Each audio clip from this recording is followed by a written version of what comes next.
Episode opening സീനിൽ master മോഗി അവളാണെങ്കിൽ ഇപ്പൊ ഷിക്കടയുടെ അടുത്തേക്ക് വരും. അതിനുശേഷം മൗണ്ടൈനിൽ പോയി ഒരു പ്രത്യേകതരം ചെടി അത് കളക്ട് ചെയ്യാനുള്ള ഒരു മിഷൻ അവനെ ഏൽപ്പിച്ചു കൊടുക്കുകയാണ്.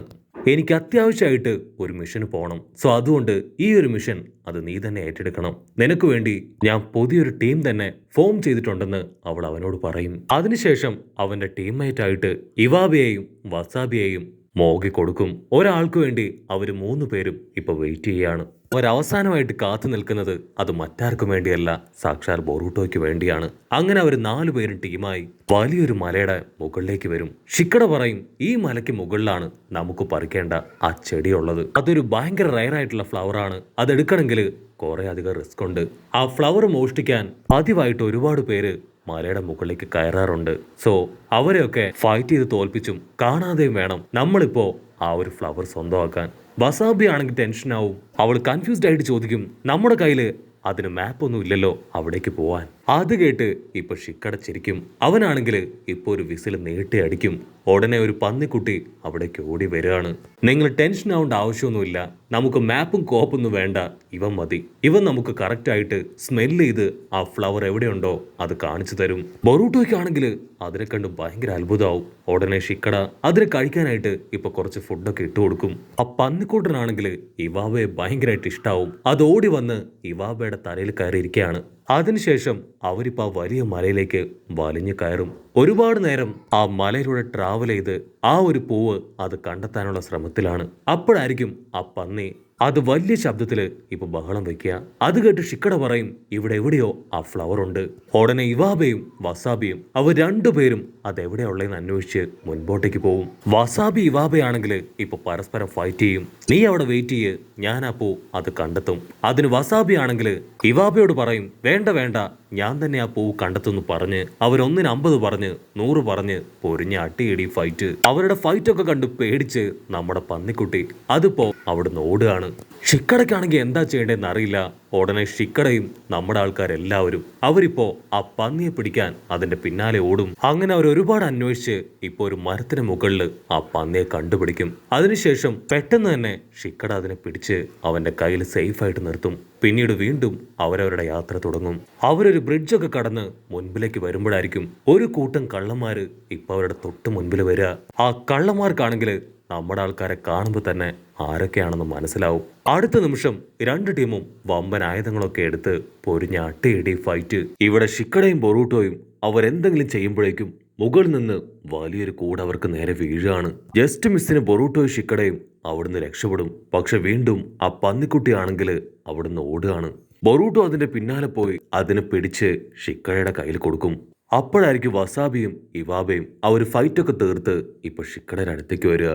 ഷിക്കട ടെൻഷനായിട്ട് പറയും, ഇത് ആക്ച്വലി ഒരു ഈസി മിഷൻ ആയിരുന്നു, നിങ്ങൾ എല്ലാവരും ചേർന്ന് അത് കോംപ്ലിക്കേറ്റഡ് ആക്കുകയാണ്, സോ നിങ്ങളുടെ സഹായം ഇനി വേണ്ടെന്ന് പറഞ്ഞ് ഷിക്കട ആ പന്നിക്കുട്ടി എടുത്ത് ഒറ്റയ്ക്ക് കാട്ടിലേക്ക് പോവും. അത് കണ്ട ബൊറൂട്ടോ ഇപ്പൊ അവന്റെ പിന്നാലെ പോയി അവനെ ആശ്വസിപ്പിക്കാൻ ശ്രമിക്കുകയാണ്. ബൊറൂട്ടോ ആണെങ്കിൽ അവനോട് ചോദിക്കും, ദയവ് ചെയ്ത് നീ ഇങ്ങനെ ചെയ്യരുത്, അവരെയും കൂടെ നമ്മുടെ കൂടെ കൂട്ടണം.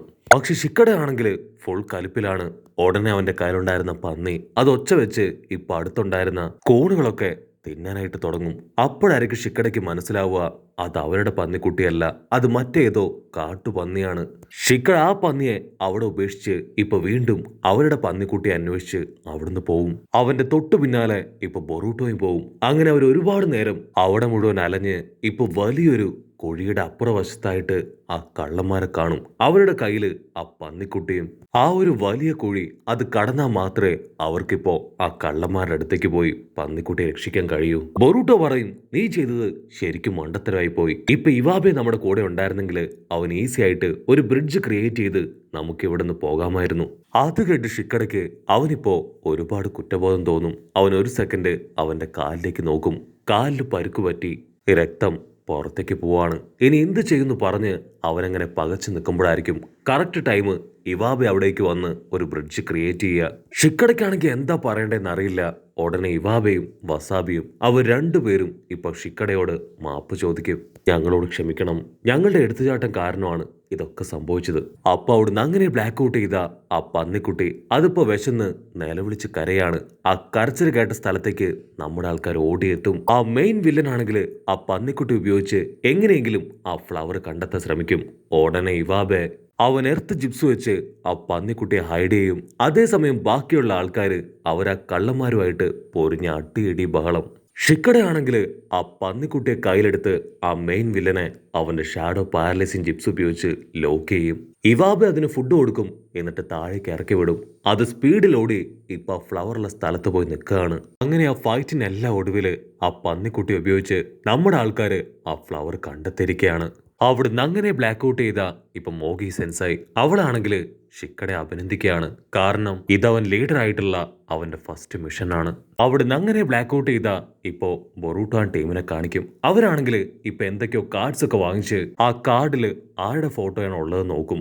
ബൊറൂട്ടോയ്ക്ക് കിട്ടുക അവന്റെ പപ്പ നറൂട്ടോയുടെ ചിത്രമുള്ള കാർഡായിരിക്കും. അങ്ങനെ അവർ പരസ്പരം കിട്ടിയ കാർഡുകളിലുള്ള ആൾക്കാർ അത് ആരൊക്കെയാണെന്ന് പറഞ്ഞ് മുൻപോട്ടേക്ക് നടന്നു പോകും. അപ്പൊ ഓപ്പോസിറ്റ് ആയിട്ട് അവരുടെ മാസ്റ്റർ ഷിനോ ആളെങ്ങനെ നടന്നു വന്ന് അവരോട് വിശേഷങ്ങളൊക്കെ ചോദിക്കുമ്പോഴായിരിക്കും നമ്മുടെ ആൾക്കാർ പുതിയ കാർഡ് പ്ലേയെ കുറിച്ച് മാസ്റ്റർ എടുത്ത് പറയുക. ഷിനോ ആണെങ്കിൽ ആകാംക്ഷയില് അവന്റെ ഫോട്ടോ ഏതെങ്കിലും കാർഡിലുണ്ടോ എന്ന് ചോദിക്കും. അവർ ആ കാർഡ് മുഴുവൻ ചെക്ക് ചെയ്യും. അതിലെല്ലാവരുടെ ഫോട്ടോ ഉണ്ട്. അക്കമൊരു പട്ടിക്കുട്ടിയുടെ വരെ ഫോട്ടോ അതിൽ പ്രിന്റ് ചെയ്തിട്ടുണ്ട്. പക്ഷേ പാവൻ ഷിനോയുടെ ഫോട്ടോ അതിലില്ല. ആളാണെങ്കിൽ ഒരുപാട് വിഷമത്തില് തല താഴ്ത്തി അവിടുന്ന് കടന്നു പോകും. അതിന് ബൊറൂട്ടോ പറയും, ഉറപ്പായാലും നമ്മൾ മാസ്റ്ററിനെ ഡിസപ്പോയിന്റ് ചെയ്യാൻ പാടില്ല. മാസ്റ്ററിന്റെ ഫോട്ടോ ഉള്ള കാർഡും നമ്മൾ കൊണ്ടുവരണം. അതിന് ഒരേ ഒരു വഴിയേ ഉള്ളൂ, ഇത് ക്രിയേറ്റ് ചെയ്യുന്ന ആ കമ്പനിയിലേക്ക് പോകണം. ആ കമ്പനി മറ്റാരുടേതും അല്ല, അത് ഡെങ്കിയുടെ കമ്പനിയാണ്. അവിടേക്ക് പോയി അവനോട് പറയുകയാണെങ്കിൽ തീർച്ചയായിട്ടും ഷിനോ മാസ്റ്ററുടെ ചിത്രമുള്ള കാർഡും അവൻ പ്രിന്റ് ചെയ്ത് നമുക്ക് തരും. അത് മാസ്റ്റർ കാണിച്ച് ആളുടെ വിഷമം നമുക്ക് മാറ്റണം. അതിനെല്ലാവരും ഓക്കെ പറഞ്ഞ് അവർ സ്ട്രെയിറ്റ് ആയി ഇപ്പൊ ഡെങ്കിയുടെ പപ്പയുടെ അടുത്തേക്ക് വരും. ബൊറൂട്ടോ കാര്യം പറയും. ആള് കൺഫ്യൂസ്ഡ് ആയിട്ട് നിങ്ങൾ എന്താ പറയണേ, അദ്ദേഹത്തിന്റെ ഫോട്ടോ അത് ഈ കാർഡിലില്ലേ? ഞാൻ ആ ലിസ്റ്റ് അതൊന്ന് ചെക്ക് ചെയ്ത് നോക്കട്ടെ എന്ന് പറഞ്ഞ് ആ ലിസ്റ്റ് എടുത്ത് ആള് ചെക്ക് ചെയ്യും. അതിനുശേഷം നമ്മുടെ ആൾക്കാരുടെ കയ്യിലും കൊടുക്കും. നമ്മുടെ ആൾക്കാർ ആ ലിസ്റ്റ് മുഴുവൻ അരിച്ചു പെറുക്കും. അതില് ഷിനോ മാസ്റ്ററുടെ പേരില്ല.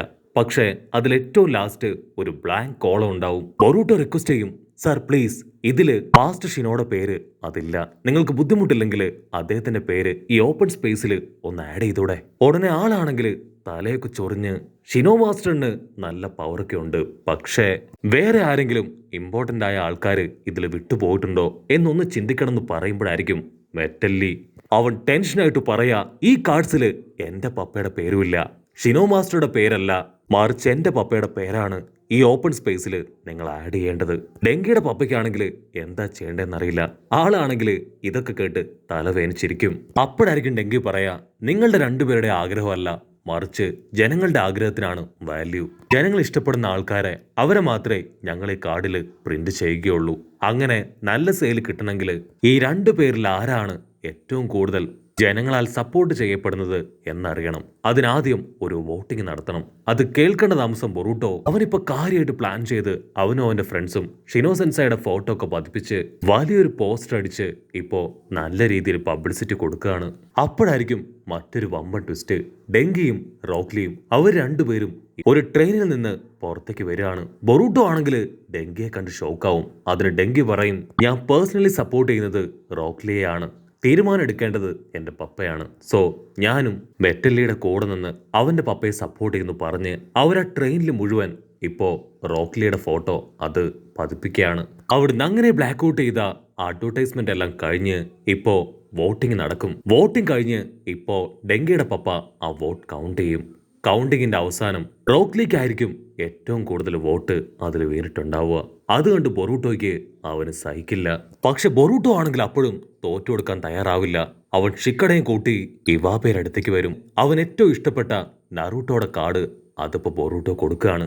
അതിനുശേഷം അവന്റെ എർത്ത് സ്റ്റൈൽ പവർ ഉപയോഗിച്ച് ഇപ്പൊ ഷിനോ മാസ്റ്ററിന്റെ വലിയൊരു ശില തന്നെ പാറയ്ക്ക് മുകളിൽ ഉണ്ടാക്കും. മെറ്റലിലേക്കാണെങ്കിൽ അതൊട്ട് സഹിക്കില്ല. അവന്റെ ഫുൾ പവർ എടുത്ത് ഇപ്പൊ ആ ഒരു പ്രതിമ അത് തകർക്കാൻ ശ്രമിക്കും. ബൊറൂട്ടോയ്ക്കാണെങ്കിൽ അത് സഹിക്കില്ല. അങ്ങനെ അവർ രണ്ടുപേരും പൊരിഞ്ഞ അടിയിടി ബഹളം. അടിയുടെ അവസാനം റോക്ലിയും ഷിനോ സെൻസായും അവർ രണ്ടുപേരും അവിടേക്ക് വന്ന് മെറ്റൽ ലിയോടും ബൊറൂട്ടോയോടും ഒരുപാട് ദേഷ്യപ്പെട്ട് അവരെ സമാധാനപരമായിട്ട് കാര്യങ്ങളൊക്കെ പറഞ്ഞ് മനസ്സിലാക്കും. ബൊറൂട്ടോയ്ക്കും മെറ്റൽ ലീക്കും അവർക്ക് രണ്ടുപേർക്കും അവരുടെ മിസ്റ്റേക്ക് മനസ്സിലാവും. അങ്ങനെ അവർ വീണ്ടും അവരുടെ പ്രശ്നങ്ങളൊക്കെ പാച്ചപ്പ് ആക്കുമ്പോഴായിരിക്കും ദൂരത്തായിട്ട് ഒരു ബിൽഡിങ്ങിൽ തീ കത്തുന്നത് കാണുക. റോഗ്ലി ഉടനെ ആ വലിയ ശില്പം അതങ്ങനെ കാല് വെച്ച് തകർത്ത് ആ ബിൽഡിങ്ങിന് മുകളിലുള്ള വാട്ടർ ടാങ്ക് അത് പൊട്ടിച്ച് ആ തീ കെടുത്തും. അതേസമയം ഷിനോ ആണെങ്കിൽ ഇൻസെക്റ്റുകൾ ഉപയോഗിച്ച് ആ പെൺകുട്ടിയെ സേഫായി പുറത്തേക്ക് കൊണ്ടുവരാണ്. അവിടുന്ന് അങ്ങനെ ബ്ലാക്ക് ഔട്ട് ചെയ്ത ഇപ്പൊ കുറച്ച് ദിവസത്തിന് ശേഷം ആ കാർഡ്സിന്റെ സെക്കൻഡ് സീരീസ് ഇറങ്ങിയിരിക്കുകയാണ്. മെറ്റല്ലി ആണെങ്കിൽ ആ കാർഡ് ഓപ്പൺ ചെയ്ത് നോക്കും. അതില് അവന്റെ പപ്പയുടെ ഫോട്ടോ. അതിനുശേഷം ബൊറൂട്ടോ അവന്റെ കാർഡ് ഓപ്പൺ ചെയ്യും. അതില് ഷിനോയുടെ ഫോട്ടോ. അപ്പോഴായിരിക്കും ഡെങ്കി അവൻ അവിടേക്ക് വന്ന് പറയാ, ലാസ്റ്റ് ടൈം ഷിനോയും റോക്ലിയും അവർ രണ്ടുപേരും നല്ല രീതിയിൽ ഫേമസ് ആയി. അതുകൊണ്ടാണ് ഞങ്ങൾ 2 കാർഡ് ഉണ്ടാക്കി അതിൽ രണ്ടുപേരുടെ ഫോട്ടോ പ്രിന്റ് ചെയ്തത്. അങ്ങനെ അവരെല്ലാവരും ഹാപ്പി ആയിട്ട് ഫുഡ് കഴിക്കാൻ പോകുന്നതോടു കൂടെ ഈ ഒരു എപ്പിസോഡും അവസാനിക്കുന്നു. എപ്പിസോഡ് ഇഷ്ടപ്പെടുകയാണെങ്കിൽ തീർച്ചയായിട്ടും ലൈക്ക് ചെയ്യാനും കമന്റ് ചെയ്യാനും ഷെയർ ചെയ്യാനും മറക്കല്ലേ. അടുത്തൊരു അടിപൊളി എപ്പിസോഡുമായിട്ട് കാണുന്നവരെ ഇറ്റ്സ് മീ വിത്ത് മല്ലു വെബിസോഡ്.